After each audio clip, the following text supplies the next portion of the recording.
Hello friends, এগিয়ে পঞ্চায়েতে সকলকেই স্বাগত। আর ফুড এসআইকে টার্গেট করে প্রতিদিনের মতো আজও আমরা দুপুর দুটোই ম্যাথের প্র্যাকটিস সেট নিয়ে চলে এসেছি। এটা আমাদের 16 নম্বর সেট। এর আগে অলরেডি আমরা 15টি সেট করে দিয়েছি। যারা দেখেননি অবশ্যই দেখে নিন, লিঙ্ক ডিসক্রিপশন বক্স বা প্লে লিস্টের মধ্যে পেয়ে যাবেন। প্রত্যেকটির পিডিএফ কিন্তু টেলিগ্রাম চ্যানেলে দেওয়া আছে, এটার পিডিএফ ওখানেই দিয়ে দেবো।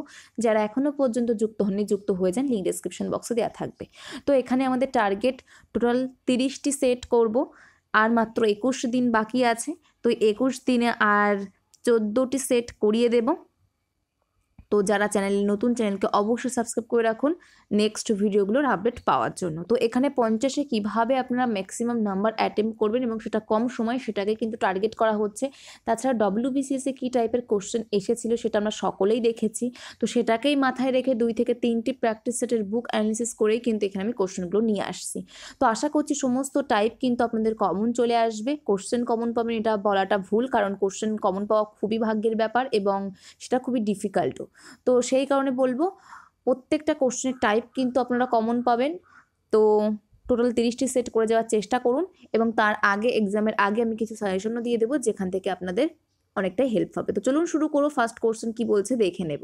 তো এখানে ফার্স্ট কোশ্চেন কি বলছে, প্রতি ট্রাকে গড়ে 30 বাক্স আপেল বহনকারী 3টি ট্রাক একটি বাজারে পাঠানো হয়েছিল। প্রতিটি বাক্সে গড়ে 40টি আপেল ছিল।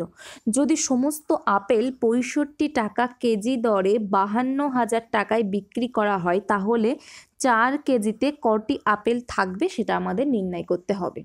তাহলে এখানে কি বলছে, গড়ে 30টি আপেল বহনকারী 3টি ট্রাক বাজারে পাঠানো হয়েছিল। তাহলে টোটাল কটা বক্স এখানে আছে? 3টে ট্রাক, প্রত্যেকটিতে 30টি করে বক্স থাকে, তাহলে 90টি বক্স আছে। কি বলছে, প্রতিটি বাক্সে গড়ে 40টি আপেল ছিল। তাহলে এখানে টোটাল আপেলের সংখ্যা কত? 40 গুণ 90, অর্থাৎ 3600টি আপেল আছে এখানে। টোটাল কত কেজি আপেল ছিল? 65 টাকা কেজি দরে সমস্ত আপেল যদি 52,000 টাকায় বিক্রি করা হয়, অর্থাৎ 1 কেজির দাম 65 টাকা, টোটাল 52,000-এ বিক্রি করা হচ্ছে। তাহলে টোটাল কত কেজি আপেল ছিল? টোটাল কত কেজি আপেল ছিল এখানে? 52,000 বাই 65, অর্থাৎ ক্যালকুলেশন করলে এখানে আমরা 8 পাই, 00, 800 কেজি আপেল ছিল এখানে টোটাল। তাহলে এখানে আমাদের কি বলা হচ্ছে, 800 কেজিতে টোটাল আপেল আছে কটি? 3600টি। তাহলে 4 কেজিতে কটি আপেল থাকবে সেটাই আমাদের নির্ণয় করতে বলেছে। এখানে 1 কেজিতে কটি আপেল আছে? 3600 ভাগ 800। 4 কেজিতে কটি আপেল থাকবে? গুণ 4, গুণ 4। দুটো জিরো আউট হচ্ছে, 4 দিয়ে কাটলে 2, 2 দিয়ে কাটলে 18। টোটাল আমাদের হচ্ছে কত? তাহলে 4 কেজিতে 18টি আপেল থাকবে। তো নেক্সট কোশ্চেনে চলে যাব। কি বলছে এখানে? আমাদের সঠিক অ্যান্সার হয়ে যাচ্ছে 2 নম্বর অপশান। কি বলছে এখানে নেক্সট কোশ্চেন, এ এবং বি দুটি শহরের দূরত্ব বলা আছে 495 কিমি। একটি ট্রেন 60 কিমি পার ঘন্টা গতিবেগে এ শহর থেকে বি এর দিকে সকাল 7:30টায় যাত্রা শুরু করে। অপর একটি ট্রেন 75 কিমি পার ঘন্টা গতিবেগে সকাল 9টায় বি থেকে এর দিকে যাত্রা করে। তাদের কোন সময়ে সাক্ষাৎ হবে সেটা আমাদের নির্ণয় করতে বলেছে। এখানে এ আর বি এদের মধ্যে দূরত্ব বলা আছে 495 কিমি। এ থেকে বি এর দিকে সকাল 7:30টায় যাত্রা শুরু করছে এবং অপর একটি ট্রেন, এটার গতিবেগ 60 কিমি পার আওয়ার। অপর একটি ট্রেন সকাল 9টায় বি থেকে এর দিকে যাত্রা শুরু করছে, যার গতিবেগ 75 কিমি পার আওয়ার। তাহলে এখানে আমরা যেটা দেখতে পাচ্ছি, বি ট্রেনটা সকাল 9টায় যাত্রা শুরু করছে, কিন্তু এ ট্রেন 7:30 থেকে যাত্রা শুরু করছে। যখন 9টা বাজবে তার কিছুটা দূরত্ব অতিক্রম করা হয়ে যাবে। তো এই দেড় ঘন্টায় কতটা দূরত্ব অতিক্রম করবে এ ট্রেন বি এর দিকে, এ বিন্দু থেকে বি এর দিকে যে ট্রেনটা আসলে সে দেড় ঘন্টায় কতটা দূরত্ব অতিক্রম করবে সেটা আমরা বার করে ফেলবো। তাহলে এখানে আমাদের ডি এর মানটা বার করব। ডি ইকুয়াল টু এস এর মান কত 60 কিমি পার আওয়ার, টি এর মান কত, যেহেতু আমরা এখানে ধরে নিচ্ছি যখন এই বিন্দুতে আসবে তখন 9টা বাজবে, তাহলে এদের মধ্যে সময় কত 1.5 ঘন্টা। 1.5 ঘন্টা মানে 3/2 ক্যালকুলেশন করলে এখান থেকে আমরা পাই 90 কিমি। অর্থাৎ এ বিন্দু থেকে যে ট্রেনটি যাত্রা শুরু করেছিল বি বিন্দুর দিকে সে 1.5 ঘন্টায় অর্থাৎ 7:30 থেকে 9টা পর্যন্ত 90 কিমি পথ অতিক্রম করবে। তো পুরোটা যদি 495 হয়, পুরোটা কত 495, এইটুকুর মান 90, তাহলে এইটুকুর মান কত হয়ে যাবে 405। এখন এ বিন্দু থেকে যে ট্রেনটি যাচ্ছিল এইখানে এসে পৌঁছেছে, আর বি বিন্দু থেকে যে ট্রেনটি যাচ্ছিল সে তো এখানেই আছে কারণ 9টা বাজে এখন। তো এখন সময়টা আমাদের নির্ণয় করতে হবে, তবে আমরা বলতে পারবো কতক্ষণ পরে তারা দেখা করবে।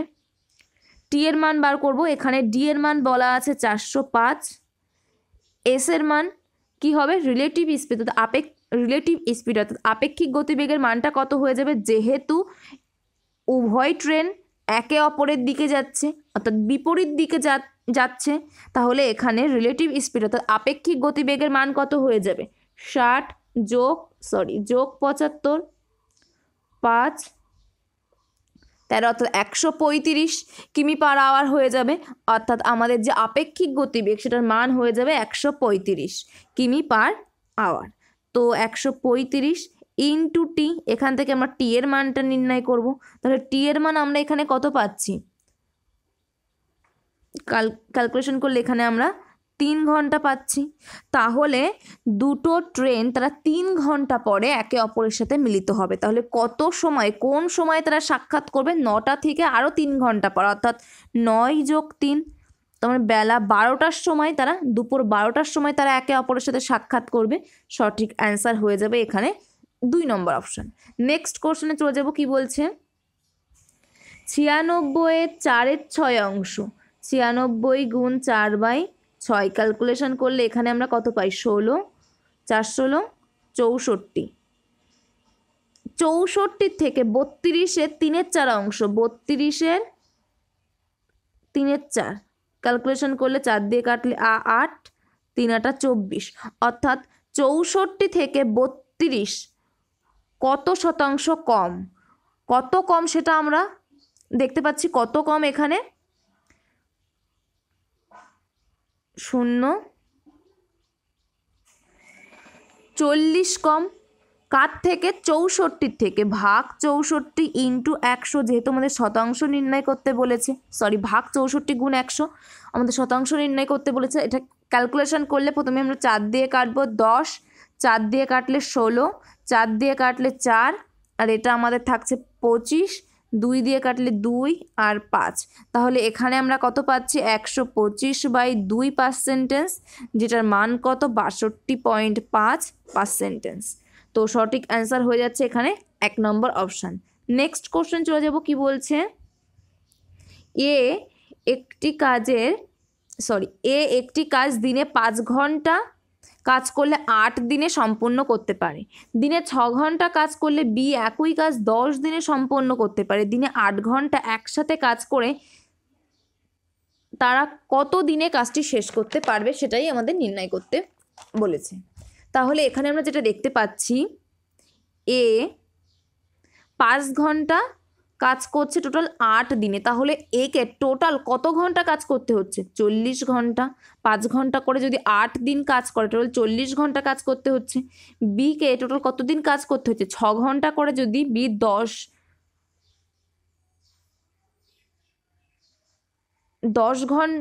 দিন কাজ করে, 6 ঘন্টা করে যদি 10 দিন কাজ করে তাহলে কত ঘন্টা কাজ করতে হচ্ছে 60 ঘন্টা কাজ করতে হচ্ছে। এই দুটোর এলসিএম নেব আমরা, 40 আর 60, 10 দিয়ে করলে 20 দিয়ে যদি করি 2 3, তাহলে এখানে আমাদের এলসিএম কত হচ্ছে 120, তাহলে টোটাল কাজটা 120 ইউনিটের। এর দক্ষতা বা এফিসিয়েন্সি কত হয়ে যাবে, অর্থাৎ 1 ঘন্টায় কত ইউনিট কাজ করে, 120 ভাগ 40 অর্থাৎ 3 পাবো, আর 120 ভাগ 60 2 পাবো, অর্থাৎ বি 1 ঘন্টায় 2 ইউনিট কাজ করে। তাহলে এ আর বি টোটাল 1 ঘন্টায় কত ইউনিট কাজ করবে, 5 ইউনিট কাজ করবে। এখানে কি বলছে, টোটাল 8 ঘন্টা কাজ করছে, তাহলে 8 ঘন্টায় কত ইউনিট কাজ করবে, 40 ইউনিট কাজ করবে। আমরা এখানে দেখতে পাচ্ছি টোটাল 120 ইউনিট, 40 ইউনিট কাজ করছে একদিনে, যেহেতু 8 ঘন্টা কাজ করছে একদিনে, তাহলে একদিনে টোটাল 40 ইউনিট কাজ করছে। তাহলে 120 ইউনিট কাজ করতে কত দিন সময় লাগবে, আমরা 3 দিয়ে গুণ করলে 120 পাই, তাহলে 1 গুণ 3 করলে আমরা 3 দিন পাই। 3 দিনে 8 ঘন্টা করে কাজ করলে তবেই এ আর বি একসাথে 120 ইউনিট কাজ সম্পন্ন করতে পারবে। তাহলে এখানে সঠিক অ্যান্সার কত হয়ে যাচ্ছে, 3 দিন। 1 নম্বর অপশন এখানে রাইট অ্যান্সার। নেক্সট কোশ্চেনে চলে যাব, কি বলছে, 11টি ইনিংসে একজন ব্যাটসম্যানের গড় হলো 46। 11টি ইনিংসে একজন ব্যাটসম্যানের গড় কত, 46। ফার্স্ট 5টি ইনিংসে তার গড় 36 এবং লাস্ট 5টি ইনিংসে তার গড় 50 রান। ষষ্ঠ ইনিংসে তিনি যে রান করেছিলেন তা নির্ণয় করুন। তো এখানে আমরা টোটাল 11 ইনিংস এর গড়ের সাথে যদি কম্পেয়ার করি, কত কম, 10 কম, আর এখানে কত বেশি, 4 বেশি। তাহলে নেট অ্যাভারেজ আমরা কত পাবো, নেট অ্যাভারেজ আমরা কত পাবো, -10 যোগ 4 অর্থাৎ -6। তাহলে টোটাল নেট আমরা কত পাবো, যেহেতু এখানে ফার্স্ট 5টি ইনিংস এবং লাস্ট 5টি ইনিংস অর্থাৎ 5 করে আছে, অর্থাৎ -6 গুণ 5 -30 হচ্ছে আমাদের টোটাল নেট। তাহলে এখানে আমরা ষষ্ঠ ইনিংসের মান কত হবে, 46। এখানে যে চিহ্ন আছে ঠিক তার বিপরীত চিহ্ন বসবে, 30 + 30। তাহলে এখানে কত হয়ে যাচ্ছে, 76। সঠিক অ্যান্সার হয়ে যাবে এখানে আমাদের 2 নম্বর অপশান। যেহেতু এখানে ষষ্ঠ ইনিংসটাকে একবারও আমরা কাউন্ট করিনি, সেই কারণে এখানে আমাদের যে চিহ্নটা আছে সেটার বিপরীত চিহ্ন বসে যাবে। যদি আমরা একবার কাউন্ট করতাম বা দুবার কাউন্ট করতাম, সেক্ষেত্রে আমাদের এই চিহ্নটাই বসে যেত। তো তার জন্য আপনাদেরকে চ্যাপ্টারের কনসেপ্টটা আগে দেখে আসতে হবে, যেটা আমাদের চ্যানেলে করানো আছে, তারপর আপনারা এই কনসেপ্টটা ঠিকঠাকভাবে বুঝতে পারবেন। এখানে জাস্ট আমি করিয়ে দিলাম, যেহেতু আমি আগে করিয়ে রেখেছি চ্যাপ্টারটা, সেই কারণে অত ডিটেলসে কিন্তু বললাম না। তো এখানে আমাদের সঠিক অ্যান্সার হয়ে যাবে 76, 2 নম্বর অপশন আমাদের রাইট অ্যান্সার। নেক্সট কোশ্চেনে চলে যাব, কি বলছে, বুধবার, বৃহস্পতিবার, শুক্রবারের গড় তাপমাত্রা ছিল 20 ডিগ্রি। বৃহস্পতিবার, শুক্রবার এবং শনিবারের গড় তাপমাত্রা 24 ডিগ্রি। যদি শনিবারের তাপমাত্রা 27 ডিগ্রি হয়, তবে বুধবারের তাপমাত্রা কত ছিল? তাহলে এখানে বুধ, বৃহস্পতি, শুক্র 3 দিনের গড় তাপমাত্রা 20, তাহলে টোটাল তাপমাত্রা কত, 60 হয়ে যাবে গুণ 3। বৃহস্পতি, শুক্র আর শনিবারের গড় তাপমাত্রা 24, তাহলে টোটাল তাপমাত্রা গুণ 3 করলে কত পাই, 72। তাহলে এখান থেকে যদি আমরা এই 72 - 60 করি, 72 - 60 করি, কত পাবো, 12। আর এদিক থেকে আমরা কি পাচ্ছি, স্যাটারডে মাইনাস ওয়েডনেসডে, কারণ বৃহস্পতি আর শুক্র কেটে যাচ্ছে, স্যাটারডে মাইনাস ওয়েডনেসডে পাচ্ছি। এখান থেকে আমাদের শনিবারের তাপমাত্রাটা দেওয়া আছে 27, অর্থাৎ এস এর মান বলা আছে 27, তাহলে ডব্লিউর মান কত হয়ে যাবে, 27 - 12, 15 ডিগ্রি। সঠিক অ্যান্সার হয়ে যাচ্ছে আমাদের 1 নম্বর অপশান। নেক্সট কোশ্চেনে চলে যাব, কি বলছে, একজন ব্যবসায়ী 30% লাভে একটি রেডিও বিক্রি করেছিলেন। যদি তিনি এটি 100 টাকা কমে বিক্রি করতেন, তবে তিনি 18% লাভ অর্জন করতেন। রেডিওর আসল বিক্রয় মূল্যটি নির্ণয় করুন। তো এখানে কস্ট প্রাইস আর সেলিং প্রাইস, ধরে নিচ্ছি 100 টাকা যদি কস্ট প্রাইস হয়, ক্রয় মূল্য হয়, তাহলে বিক্রি করেছে 23% লাভে। 100 টাকার উপর 23% লাভ মানে 123 টাকায় বিক্রি করবে।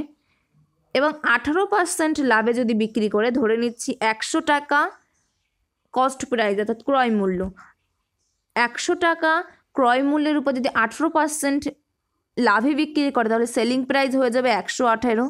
এখানে কত কম? 5 কম। এটার মানে কোশ্চেনে বলা আছে 100, তাহলে 1-এর মান কত হবে? 20 হবে। কি বলছে? রেডিওর আসল বিক্রয় মূল্য মানে 123-এর মান নির্ণয় করতে বলেছে আমাদের। 123-এর মান তাহলে কত হয়ে যাবে? 0,642 2460 টাকা। 1 নম্বর অপশন এখানে আমাদের রাইট অ্যান্সার হয়ে যাচ্ছে। নেক্সট কোশ্চেনে চলে যাব। কি বলছে? 60 লিটারের মিশ্রণে দুধ এবং জলের অনুপাত বলা আছে 2:3। যদি এই অনুপাত 7:9 হতে হয়, তবে দুধের পরিমাণ আরও মেশাতে হবে কত লিটার, সেটা আমাদের নির্ণয় করতে বলেছে। তো 60 লিটার মিশ্রণে দুধ আর জলের অনুপাত বলা আছে 2:3। এই অনুপাতটা 7:9 করতে হবে। তাহলে কত লিটার দুধ আমাদের এখানে মেশাতে হচ্ছে সেটা আমাদের নির্ণয় করতে হবে। তো আমাদের এখানে জলটা তো সেম, তাহলে এখানে আমাদের 9 ইউনিট আছে, এখানে 3 ইউনিট আছে, তাহলে আমাদের এখানে সেম করতে হবে, গুণ 3 করব, তাহলেই আমরা সেম হয়ে যাবে। তাহলে এখানে আমরা কত পাচ্ছি? 6, আর এখানে কত পাচ্ছি? 9। তো 6:9 পাচ্ছি এই অনুপাতটা, ফার্স্টে যে অনুপাতটা ছিল। তো এখানে আমাদের কত ইউনিট বাড়ছে? 1 ইউনিট বাড়ছে, 1 একক বৃদ্ধি পাচ্ছে। এখানে আমাদের টোটাল 6 আর 9 কত হয়? 15 ইউনিট। 15 এককের মান বলা আছে আমাদের কত? 60। Total 60 litre. তাহলে 1 ইউনিটের মান কত হবে? 4।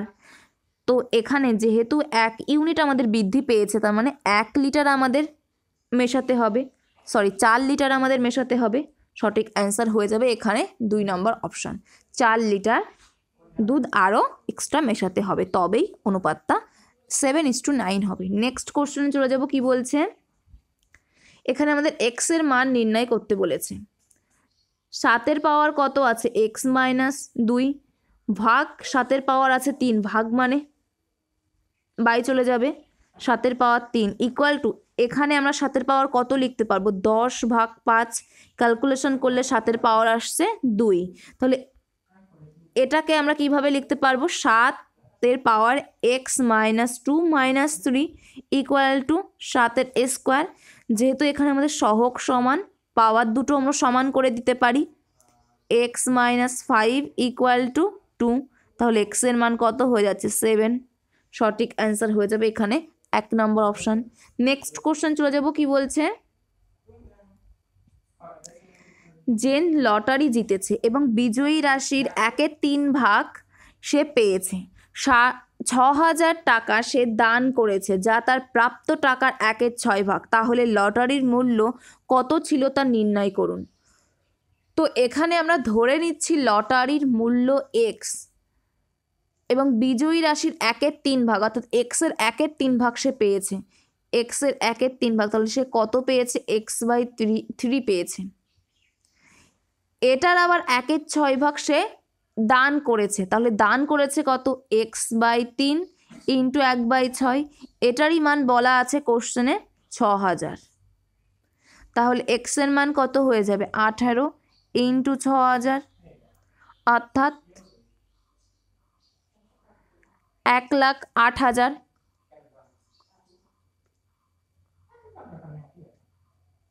তাহলে এখানে সঠিক অ্যান্সার হয়ে যাচ্ছে 4 নম্বর অপশান। তো এই হচ্ছে আজকের আমাদের কোশ্চেন, যেগুলো নিয়ে আমরা আলোচনা করলাম। টোটাল আমাদের 16টি সেট কমপ্লিট হলো। PDF দিয়ে দেবো টেলিগ্রাম চ্যানেলে, যারা এখনও পর্যন্ত যুক্ত হয়নি যুক্ত হয়ে যান, লিঙ্ক ডিসক্রিপশন বক্সে দেওয়া থাকবে, আর প্রত্যেকটির PDF কিন্তু সেখানে দেওয়া আছে। আমাদের টোটাল টার্গেট 30টি সেট করাবো, আর খুব বেশি দিন বাকি নেই, মাত্র 21 দিন বাকি আছে। 21 দিনে আর 14টি সেট করিয়ে দেব এবং কিছু কোশ্চেনও সাজেস্ট করব যেগুলো আপনাদের হেল্প হবে।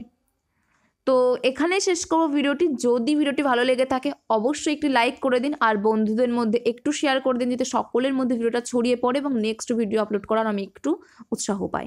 তো এখানেই শেষ করছি, নেক্সট ভিডিওতে আমাদের আবার দেখা হচ্ছে। Thank you, good bye.